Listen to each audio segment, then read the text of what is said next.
L'itinérance, là, ce n'est plus ce que c'était. D'accord? L'itinérance a de multiples facettes. On ne peut pas stigmatiser un itinérant, une personne en situation d'itinérance.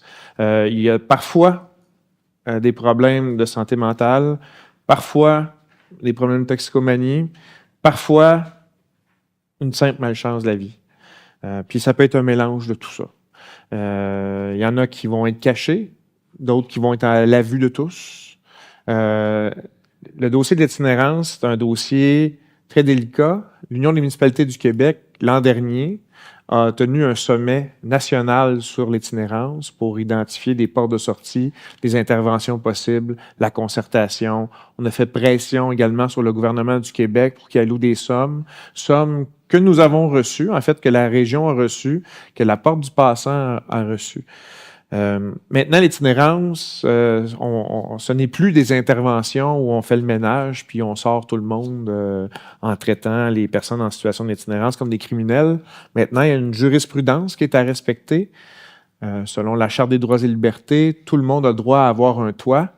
Et en tant que société, quand une personne n'a pas un toit, ben, c'est un devoir social d'aider cette personne-là. Donc, il faut faire preuve de tolérance dans les limites de l'acceptable.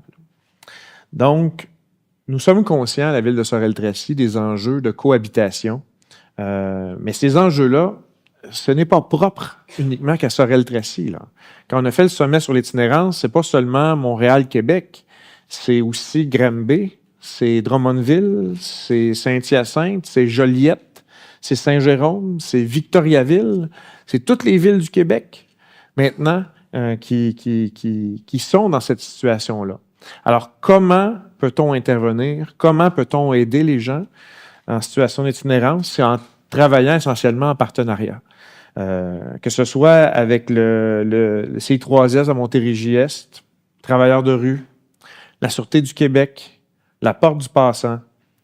Mais quand on travaille en partenariat, ce ne sont pas des services de la ville. C'est pas la ville qui ordonne à ces gens-là d'intervenir. On travaille ensemble avec les meilleures interventions possibles. On a mis sur pied un comité d'action pour définir des stratégies d'intervention. Du côté de la ville de Sorel-Tracy, on a embauché quelqu'un, une richeuse en développement social, ce qui est quand même pas rien parce que justement, c'est elle qui travaille avec nos partenaires. Et si jamais il y a des problèmes de cohabitation, ben, la chose à faire en tant que citoyen, bien sûr, on peut essayer d'aider, mais on ne vous recommande pas d'intervenir parce qu'on ne sait jamais comment peut tourner ces interventions-là. On va laisser faire les professionnels. Mais si vous avez à faire face à des situations où vous ne vous sentez pas en sécurité, bien, n'hésitez pas à contacter la Sûreté du Québec. C'est la Sûreté du Québec qui doit intervenir. C'est la Sûreté du Québec qui est sur le territoire. Et si jamais ça ne s'arrive pas, c'est à force de plainte qu'on va retrouver ça. Mais c'est les seuls qui peuvent intervenir. La Ville de Sorel-Tracy ne peut pas intervenir directement auprès d'une personne en situation d'itinérance. Elle ne fait que collaborer avec les partenaires. Ça ne veut pas dire qu'on ne fait rien. Nous intervenons. Mais une chose qui est sûre, on constate dans le monde entier un écart de plus en plus grand entre les plus riches et les plus pauvres. Donc, avec une croissance des inégalités, c'est sûr et certain qu'une des premières choses qu'on remarque, c'est une crise du logement. Et avec une crise du logement, bien sûr, il y a des gens qui sont écartés, des gens qui travaillent temps plein, qui sont incapables de payer un loyer. Et ces gens-là peuvent se retrouver en situation d'itinérance.